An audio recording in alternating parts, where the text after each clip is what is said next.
hacer una descripción de la enfermedad de acuerdo a lo que pueda encontrar en la literatura o en la experiencia. ¿Qué se les ocurre que podríamos hacer?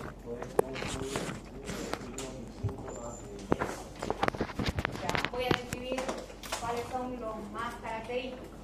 Bien, ¿qué otro estudio descriptivo? A ver, estamos hablando de obesidad.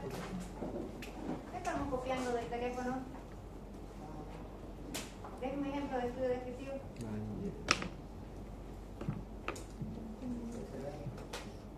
¿Y qué quiere describir del dengue? ¿Y cómo describiría una epidemia?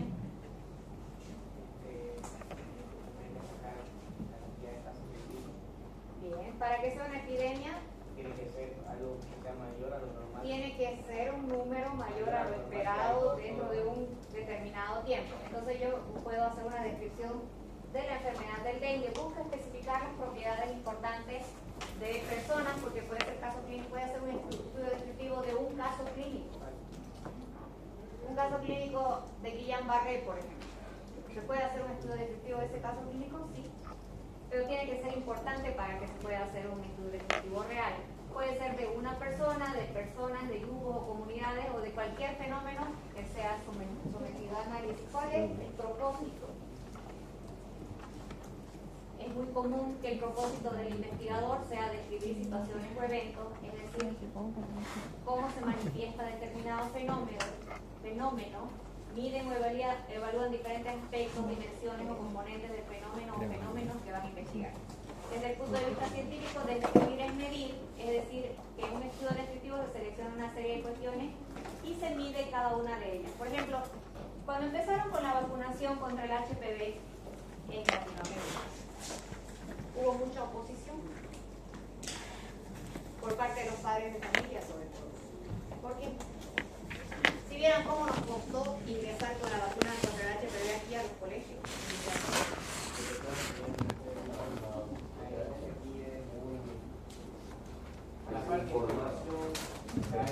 La información que se le daba a la familia, a los padres de familia en este caso, era: mira, esta es la vacuna contra el HPV. El virus del HPV es el causante de cáncer de cuello uterino en la mayoría de las mujeres que tienen este virus. Pueden desarrollar esta enfermedad y esto va contra el virus.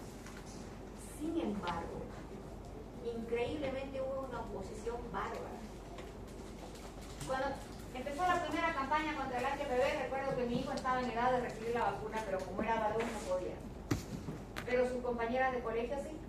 Entonces las madres de sus compañeras vinieron a preguntarme: ¿qué decís, le pongo?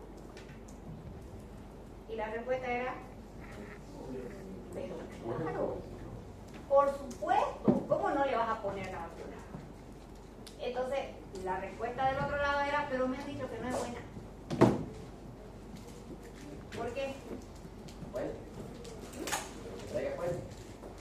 Sí, usted le puede decir eso a una persona que estudia como nosotros, pero a una persona común que puede ser desde un jardinero o pasando por una ama de casa no le va a pedir cuenta. Le va a decir: ¿qué pasó? ¿Y qué le va a decir? Me dijeron de que no es buena. No había TikTok.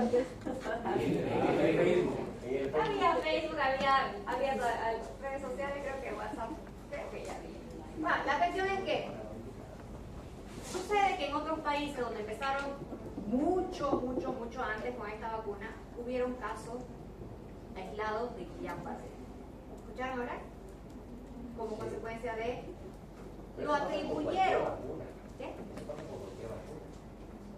Lo atribuyeron a la vacuna del HPV, del Guillain-Barré. Entonces relacionaron fuertemente Guillain-Barré con la vacuna del HPV. Y entonces la mayoría de las mamás que habían escuchado esto decían: me dijeron que no es bueno, por ahí le dan esa enfermedad a mi hija, entonces mejor no.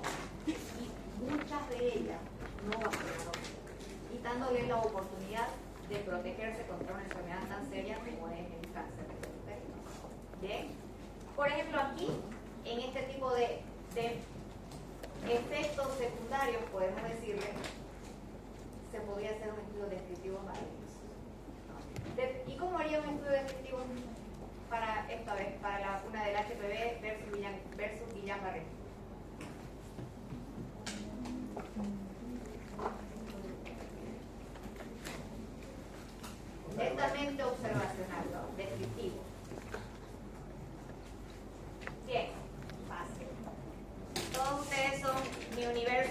vacunación, los vacuno a todos ustedes y determino cuántos sufrieron de Guillain-Barré y cuántos. Entonces hago una balanza de costo y beneficio y seguramente el beneficio va a estar aquí y las complicaciones por allá. Como su compañero lo mencionó, no solo la vacuna del HPV, sino cualquier vacuna puede tener efectos secundarios. ¿Bien? ¿Sí o no? Ahora tenemos un serio problema de una tendencia o de una corriente antivacunas. ¿Dónde? ¿Dónde? En todo el mundo. ¿Dónde más? En países en vías de desarrollo. Increíblemente no. O sea, uno pensaría de que en los países en vías de desarrollo es donde más la gente se opone a la vacuna. En realidad la gente en los países en vías de desarrollo no se oponen a la vacuna, simplemente la ignoran, ¿no? O sea, se olvidan y lo dejan, ¿no? Es en países más desarrollados, dicen que más desarrollados, en los que la tendencia está mucho mayor. ¿Cuál es el pensamiento? ¿Me va a poner un chip? El gobierno controla. Ya, son algunas especulaciones. ¿Qué más? A las personas un poco... Están experimentando con nosotros. Sí. Es parte de la agenda 2006. Pero es una conspiración del gobierno para eliminar el mercado de Bueno, es que los chinos andan peleando contra el tema de la cantidad de población que quieren tener un control de natalidad, pero se especula solamente, ¿no?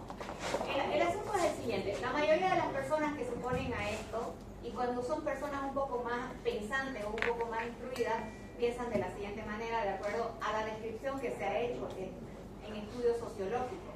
No, mi hijo tiene que desarrollar sus defensas por sí solo, no necesita de vacuna. ¿Bien? Bueno, mientras sea problema mío y de mi hijo, no hay ningún problema. Pero cuando mi hijo contagia al hijo del vecino, ya no es mi problema. Ni el problema solamente de mi hijo, ya es un problema de salud pública. ¿Bien? Las vacunas, en su mayoría, excepto la del COVID, porque la del COVID fue una de las vacunas desarrolladas en tiempo récord, muy corto, por la gran necesidad que se tenía. Las otras vacunas han sido desarrolladas en muchos años, en prueba y error, hasta determinar una que tuviera sea muy efectiva y un margen de efectos secundarios muy pequeño. Entonces, hablamos, ¿cuál es la única enfermedad del mundo que ha sido erradicada en el ser humano, en la historia del ser humano? La viruela. Es la única enfermedad en toda la historia del ser humano que ha sido totalmente erradicada. El sarampión estaba en vías de erradicación. ¿Y qué pasó? Dejaron de ocurrir. Y volvió a aparecer. Entonces nosotros estamos a punto de perder la certificación de erradicación del sarampión. Por eso que la ministra no le interesa ni siquiera ni el chikungunya ni el dengue en este momento. Le interesa el sarampión. ¿Y el sarampión mata? ¿Cuál es el problema del sarampión? No, esa es la semiología. ¿Cuál es el problema del sarampión? ¿Por qué es tan importante? ¿O por qué lo vemos tan serio? ¿Sabemos? Y si nos preguntan eso en casa, ¿qué vamos a decir? ¿Y por qué tenemos tanto miedo al sarampión? Es muy baja su letalidad, pero su poder de contagio es altísimo. Se dice que una sola persona puede contagiar entre 20 y 40 personas. Una. Entonces su contagiosidad es muy alta. Por eso es que tienen tantos problemas con el sarampión. Como claro, ha habido una campaña de vacunación tan extensa que se supone que la deberíamos de estar erradicando. El problema es que no ha aparecido una hoja. Y cuando aparece un caso, aparecen muchos otros más, como con el coqueluche, por ejemplo, que también estábamos a punto de erradicar. ¿Cuál otra enfermedad estábamos a punto de erradicar? Que bueno, por lo menos en estas últimas décadas no la he visto por acá. Parálisis unilateral, ¿cómo es que se llama? Poliomielitis. La única enfermedad erradicada en el mundo, ¿cuál es? Es la única. Pero tenemos, y estamos hablando de erradicación mundial, ¿no? Erradicación mundial es que no hay un solo caso en ninguna parte del territorio del globo terráqueo. Bien, entonces, una forma de hacer un estudio descriptivo es netamente observacional, describiendo lo que veo sin ningún tipo de intervención. No requiere una hipótesis porque genera una fijándose en variantes, tiempo, persona y lugar. Cuando hablábamos de la vacuna de Guillain-Barré, no necesitaba la vacuna y la enfermedad de Guillain-Barré no necesitaba una hipótesis, pero quería ver en un tiempo, ¿verdad? ¿Se acuerdan? Que dijimos, este es el grupo de personas, este es el lugar, en un tiempo X que le voy a poner la vacuna, determinar si existe o no la enfermedad. Pero para hacer una investigación, y generalmente casi todas las investigaciones, cuando ustedes les pidan un perfil de investigación, o cuando hagan su posgrado, ya cuando hagan una maestría o algún diplomado y tengan que hacer una monografía o tengan que hacer una tesis, siempre tienen que tomar estas tres variables: tiempo, persona. ¿Dónde voy a hacer la investigación? En el aula E11 de la Universidad Católica. ¿A quiénes le voy a hacer la investigación? A los estudiantes de la materia de lectura crítica, grupo número 2. ¿En qué tiempo? ¿En el horario?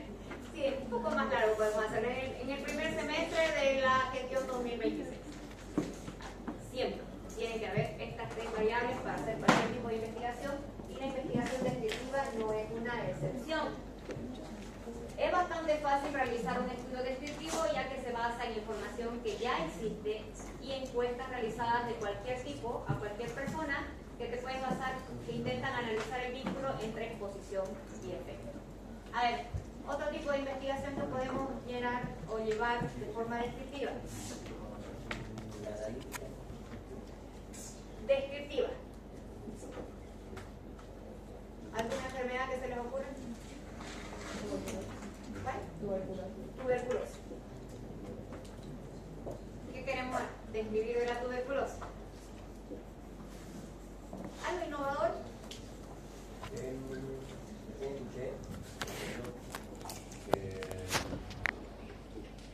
Comentaron que existe una cura para la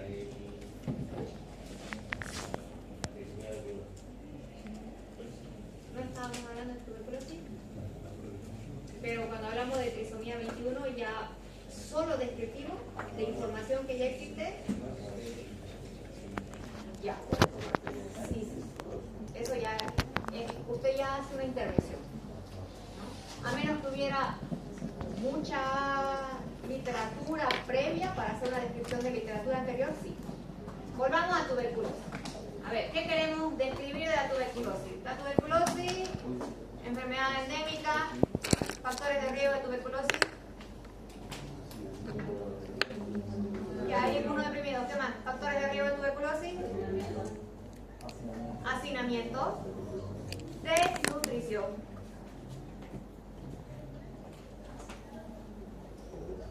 Muy bien. Factor socioeconómico, pobreza. Factores de riesgo de la tuberculosis son todos estos. ¿Qué más? ¿Cómo hago mi descripción? Puedo hacer un estudio descriptivo de los pacientes con TB que están... El único salón o pabellón de tuberculosis del departamento, ¿dónde está?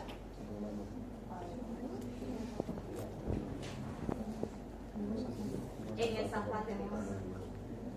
Después no quieren recibir a un TB positivo en ninguna parte. Ustedes sabían de que no tenemos pisada de pacientes con tuberculosis en otros hospitales, los tratan como si fueran...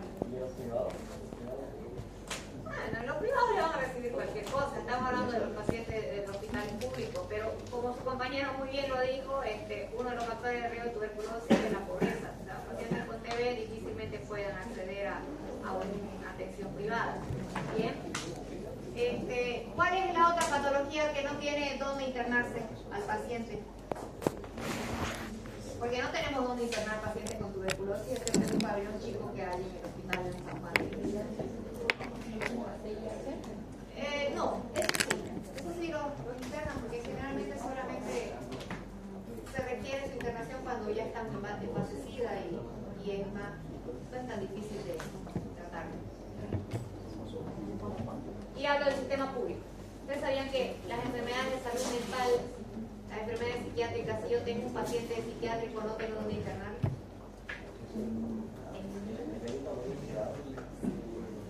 El Benito Beni es católico, es de la iglesia, y hasta hace unos 5 o 7 años atrás nos aceptaban pacientes públicos por el SUS, pero después ya no aceptaron más, sacaron el recurso humano que tenían del gobierno y se quedaron con lo de la iglesia. Entonces sí, pueden hacer obras de calidad si ustedes quieren, pero no atienden de forma pública.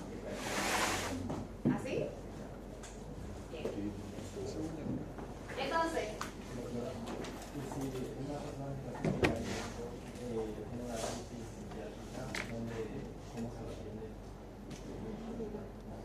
no se lo atiende. ¿Quiere que le diga la verdad?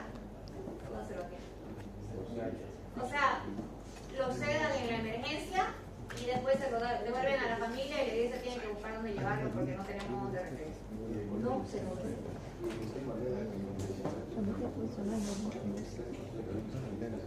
Bueno, ahora en psiquiatría ya no existen los que antes llamábamos manicomios, ¿se acuerdan? Que después se llamaron hospitales psiquiátricos, como por ejemplo el Benito Beni. Ya la tendencia de la psiquiatría es más en casa. O sea, exacto, ambulatorio, darle la medicación, estabilizarlo y mandarlo a casa, no tenerlos encerrados como si fuéramos una cárcel. Eso ya se ha ido perdiendo a nivel del mundo.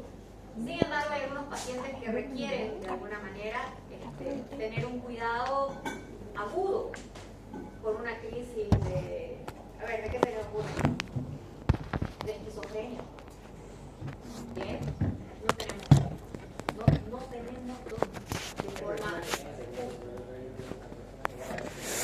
¿Perdón? Yo tenía la abuela ¿Demencia senil? ajá, y la señora a veces, la otra vez, pero ese tipo de pacientes, por ejemplo, no deberían ni podrían estar internados en hospitales. Tienen que estar en casa o tienen que estar en un asilo, en un lugar de reposo, pero no encerrados, internados. La paranoia debería de controlarse con medicación, pero si hay una crisis aguda tendrías que internarlo hasta que se estabilice, pero ¿dónde?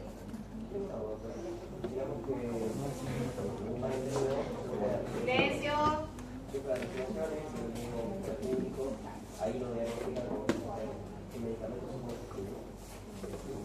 Dice, o sea, dentro del paquetario del SUS están, pero usted vaya a la farmacia, al centro de salud, no están, ¿no? O sea, en un mundo ideal el SUS funcionaría perfecto, está cubierto, pero usted vaya a la farmacia, así sea del Hospital San Juan de Dios, del Hospital Japonés, del hospital que usted quiera, no están los medicamentos. siempre lo mandan por fuera. Sí, porque no hay plata dentro del establecimiento público para cubrir esos medicamentos tan caros. O sea, que lo da el servicio, no lo da. Pero esa es una de las grandes inequidades que tenemos en el sistema de salud público, ¿no? El SUS, en un mundo ideal, sería magnífico, cubriría casi todas las necesidades del pueblo. Pero lamentablemente en la realidad no está la cobertura como tal. Bien, sigamos.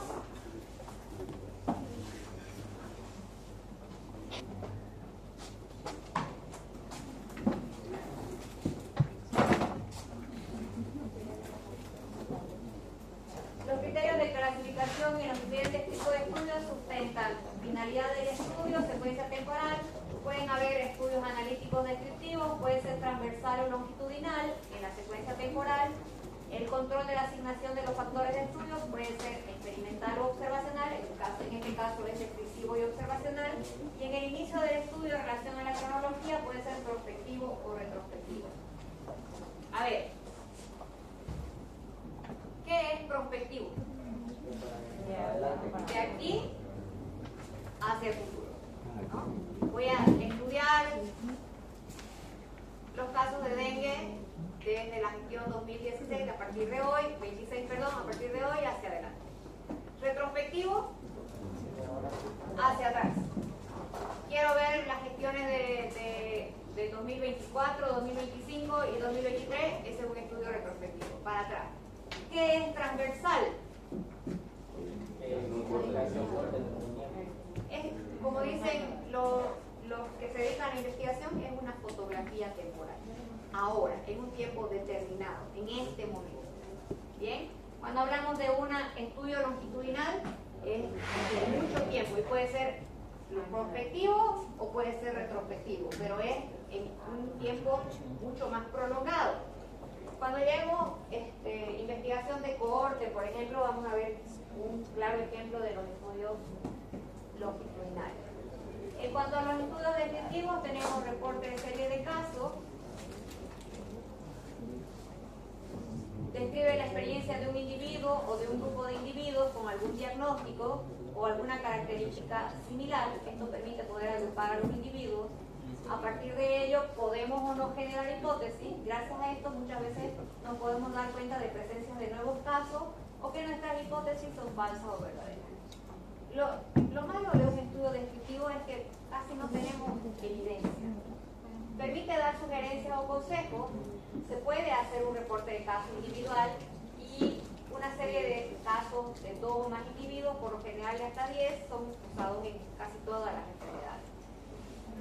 A ver, un estudio descriptivo de una enfermedad rara. ¿Qué enfermedad rara se les ocurre? ¿Ya? ¿Qué quisiera describir de esa enfermedad? ¿Sintomatología? ¿O grupo de riesgo? ¿Cuáles son las personas que tienen mayor riesgo?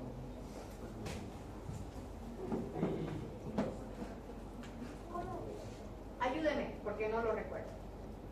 ¿Sabemos de qué se trata esa enfermedad más o menos? ¿Cuál?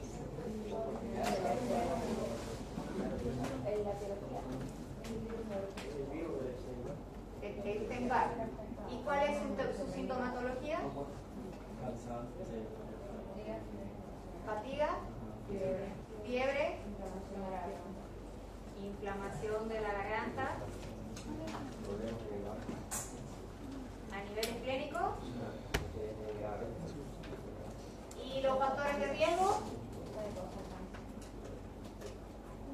Ahora sí ya lo recuerdo.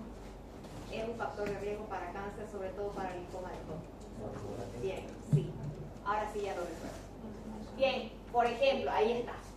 Ese puede ser su criterio de un estudio descriptivo, ¿no? La asociación entre el linfoma de Hodgkin y el Epstein-Barr, que generalmente no se manifiesta mucho, porque yo sé que el Epstein-Barr, ahora que ya lo recuerdo, porque sí lo he estudiado, pero en algún momento muy atrás, es que su sintomatología se confunde mucho con un síndrome gripal, ¿no? Sin embargo, no estamos todo el tiempo tratando de capturarlo, y no todos nos enfermamos de eso, pero las personas que nos enfermamos de eso tenemos una predisposición mucho más alta al linfoma de Hodgkin. Bien. Entonces eso, por ejemplo, es una enfermedad rara. ¿Dónde se diagnostica eso? ¿Sabían? En laboratorio, pero aquí solamente hay un laboratorio que hace un diagnóstico real en el cerebro. En el cerebro.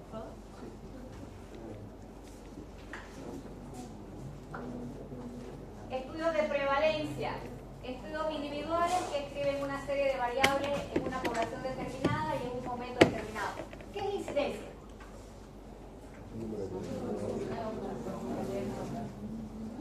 Todos los días sale mi jefe diciendo, hoy tenemos, o cuando se acuerdan cuando estábamos en la pandemia, hoy tenemos 200 casos nuevos de coronavirus. Tenemos 30 muertos,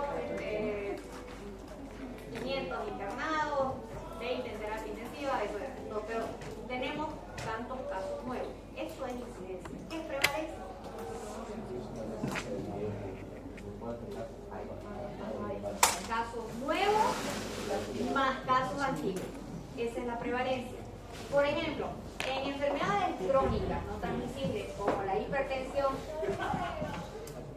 Señorita, ¿está llegando? ¿Qué dijimos del baño? ¿Qué dijimos del baño?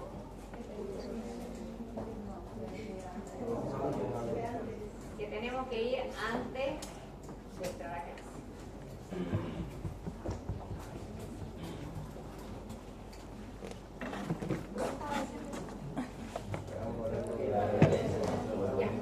En enfermedades crónicas, en las enfermedades infectocontagiosas o las enfermedades agudas se mide la incidencia, sobre todo. ¿Cuántos casos nuevos tenemos? Sobre todo en las infectocontagiosas como dengue, como influenza, como zika, como chikungunya. Me interesa saber cuántos nuevos hay. Pero esos casos agudos rápidamente van a terminar, o sea, se van a resolver de alguna manera. Lo más probable es que sanen, lo menos improbable es que mueran, pero no se van a quedar con dengue toda su vida, ¿verdad? En cambio, en las enfermedades crónicas no me interesan los casos nuevos tanto como la prevalencia. ¿Por qué? Una persona con diabetes es caso nuevo una sola vez en su vida. Yo voy donde el doctor y me atiendo por primera vez de esta enfermedad. ¿Usted es diabética? No. ¿Me hace el laboratorio? Sí, usted es diabética. Caso nuevo. A los 2 meses vuelvo con el doctor. ¿Soy caso nuevo? No. Cuando vuelvo con la doctora, ¿soy caso nuevo? No.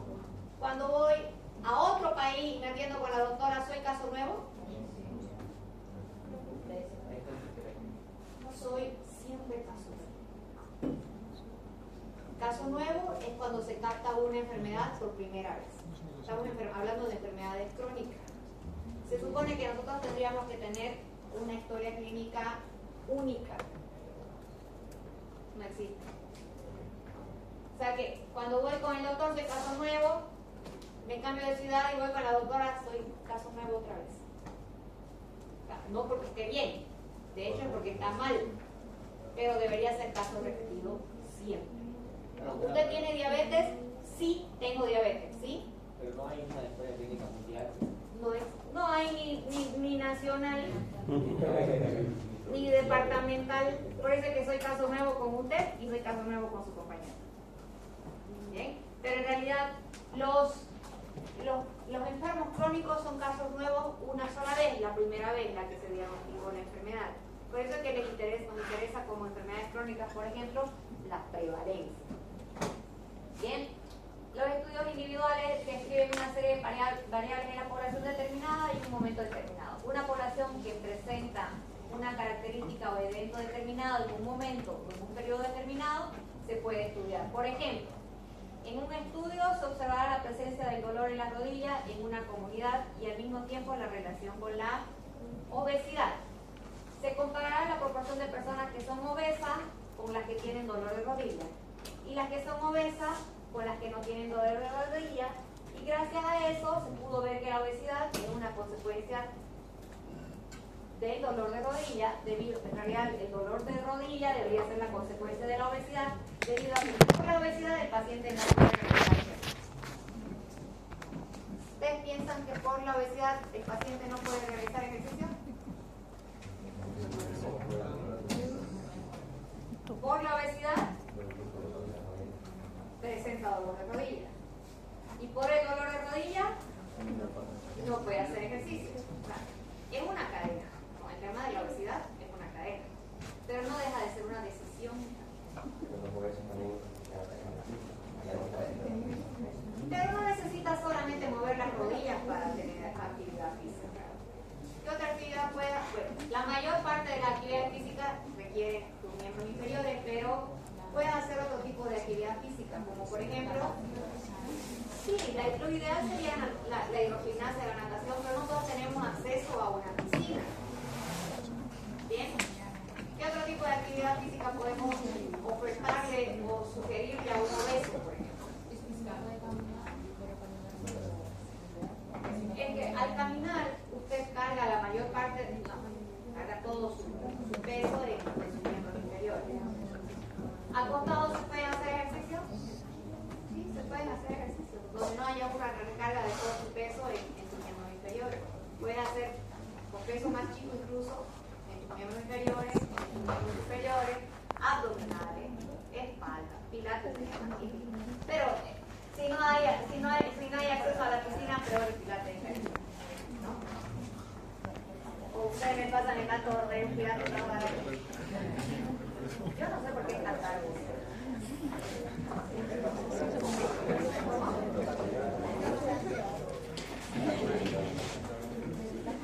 No, me imagino que es por las manos.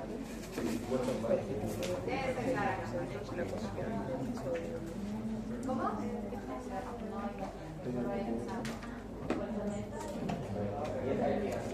Bueno, entonces no es pilates.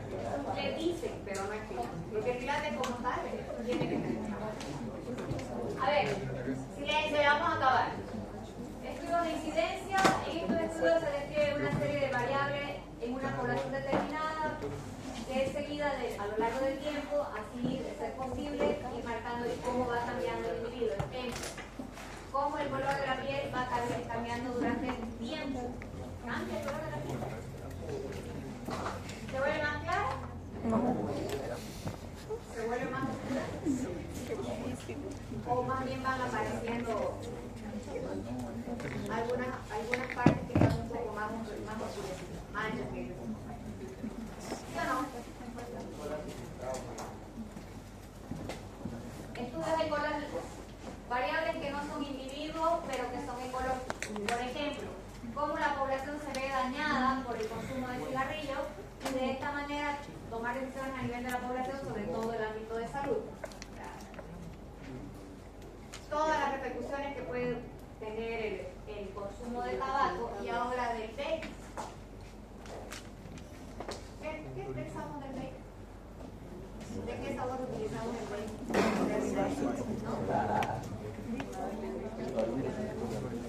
¿No? Nunca probamos. ¿Es qué? ¿Por qué? Muy de campacito.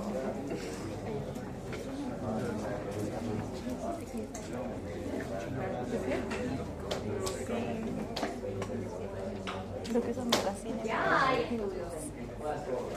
Se ha demostrado de que el vape es mucho más dañino que el propio tabaco. Incluso como no produce un olor desagradable, a veces hasta es agradable de acuerdo al sabor. No es tampoco un rechazo de usted. Hay unas personas que cuando estás fumando no te aguantan y se van. Y hasta por rechazo social dejan de hacerlo. Pero con el vape no están. Entonces, sin embargo, se ha demostrado que está fuertemente relacionado con el cáncer de boca, cáncer de lengua y por supuesto cáncer de boca. Ese ya es algo más fuerte.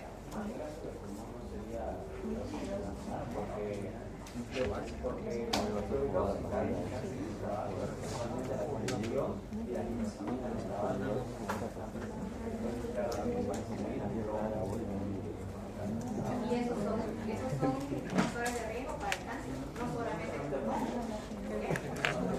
no solamente de pulmón, para otro tipo de cáncer también.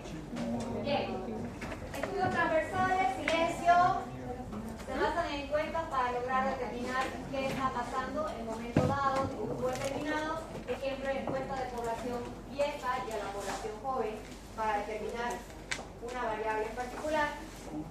Y etapas o fases del estudio descriptivo, tengo que tener identificada qué población voy a estudiar, encontrar el objeto de estudio, definir el fenómeno del estudio, crear categorías, seleccionar las fuentes de información, sobre todo si son bibliográficas, medición del objeto del estudio, establecimiento de un cuadro de comparación de la enfermedad, características de las tres personas, tiempo y lugar, observar si existen relaciones asociadas y comparación de resultados.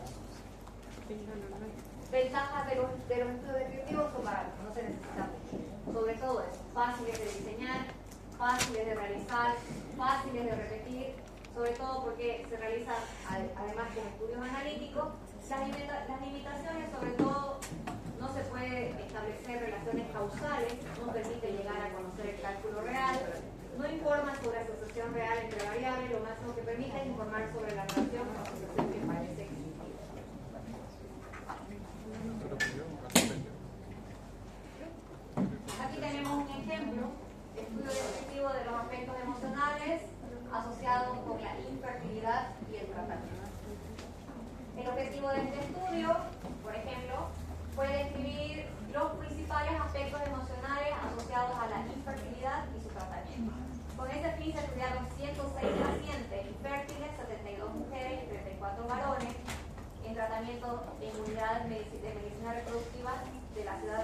en Chile, se encontraron diferencias en la reacción psicológica de las mujeres y de los hombres. Mientras que en la primera predominó la inestabilidad de ánimo, pena, rabia, entre los varones fue más frecuente la ansiedad, la pena y la inestabilidad de ánimo. En lo laboral, las mujeres expresaron dificultad para asistir a los controles y la percepción de menoscabo en el rendimiento, y los varones a menudo manifestaron tener que trabajar más para asumir los gastos. En ambos sexos se observó una asociación entre la acumulación de vivencias negativas y mayores grados de compromiso en los ámbitos sociales y laborales. También en ambos